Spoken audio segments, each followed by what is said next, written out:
Percy the Peacock's Happy Day.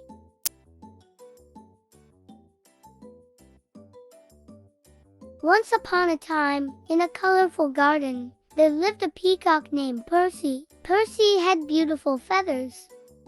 But one day, he hurt his wing. Percy felt sad because he couldn't show off his feathers or dance like he used to. He sat alone, feeling a bit lonely. But then, Percy's animal friends noticed his sadness. They gathered around him, chirping and hopping. A wise old owl said, "Don't worry, Percy. We'll help you feel better." Percy's friends brought him soft leaves to rest on and tasty berries to eat. They stayed by his side, keeping him company. Days passed, and Percy's wing began to heal. With his friends' care, he felt stronger and happier. One sunny morning, Percy decided to try spreading his feathers again. Slowly, he opened them, and his friends cheered.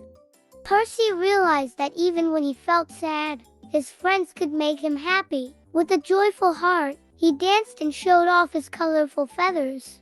From that day on, Percy knew that true friends make the saddest days bright again.